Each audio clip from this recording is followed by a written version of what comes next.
अगर आपके best friend का आखिरी मैसेज आपकी ही आवाज में हो तो आप क्या करेंगे? रात के 11:02 बजे रिया के फोन पर व्हाट्सएप पॉपअप हुआ। मुझे बचा लो, वो अंदर आ गया है, जल्दी प्लीज।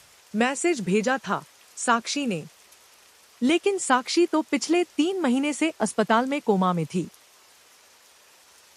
बारिश खिड़की के शीशे पर टप टप गिर रही थी। कमरे में टेबल लैंप की पीली रोशनी और बाहर से आती ठंडी हवा का एहसास, दोनों मिलाकर एक अजीब सन्नाटा बना रहे थे। रिया स्क्रीन को घूर रही थी, जैसे शब्द खुद ब खुद गायब हो जाएंगे। उसने झट से कॉल लगाया। पहली घंटी में ही कॉल उठ गया। दूसरी तरफ से एक धीमी, कांपती आवाज आई, रिया जल्दी आ, वो कमरे में है, दरवाजा मत खोलना। रिया के हाथ से मोबाइल फिसलने ही वाला था। ये आवाज उसकी अपनी थी। उसने कांपते हुए कहा, साक्षी तू कहाँ है? कुछ सेकंड खामोशी रही, बस भारी सांसें, और फिर कॉल कट गया। उसका दिल धक धक कर रहा था। दिमाग कह रहा था ये कोई मजाक है, लेकिन दिल कह रहा था अगर सच हो तो। साक्षी का घर उसी सोसाइटी के अगले ब्लॉक में था। रिया ने पजामा के ऊपर स्वेटर पहना, चप्पल डाली, छतरी उठाई और बाहर निकल पड़ी। बारिश अब तेज हो चुकी थी। स्ट्रीट लाइट्स की पीली रोशनी टिमटिमा रही थी और दूर कहीं कुत्ते लगातार भौंक रहे थे। हर कदम पर उसके जूते में पानी भर रहा था, लेकिन उसका ध्यान सिर्फ उस मैसेज और उस आवाज पर था। जैसे ही वो साक्षी के ब्लॉक के पास पहुंची, उसने देखा सारे फ्लैट्स में लाइट्स जल रही थी, बस एक छोड़कर। वो था साक्षी का फ्लैट। दरवाजा आधा खुला हुआ था। रिया ने धीरे से हेलो कहा। कोई जवाब नहीं आया। अंदर से हल्की नीली रोशनी बाहर आ रही थी, शायद टीवी से। वो अंदर कदम रखती है। फर्श गीला था, जैसे किसी ने पानी गिरा दिया हो। टीवी पर कोई पुराना ब्लैक एंड व्हाइट प्रोग्राम चल रहा था, लेकिन आवाज बंद थी। हवा में ठंडक और एक अजीब सी सीलन थी।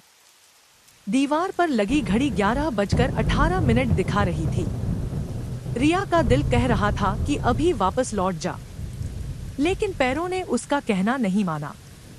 वो धीरे धीरे साक्षी के कमरे के दरवाजे तक पहुंची। दरवाजा थोड़ा खुला था। अंदर बहुत मंद रोशनी थी। उसने धीरे से दरवाजा धकेला। बिस्तर पर कोई बैठा था, बाल लंबे, चेहरा झुका हुआ।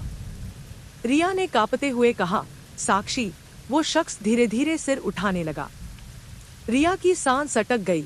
सामने वही थी, वही चेहरा, वही पजामा, वही स्वेटर, बस आंखें पूरी तरह काली, जैसे पुतलियां गायब हों।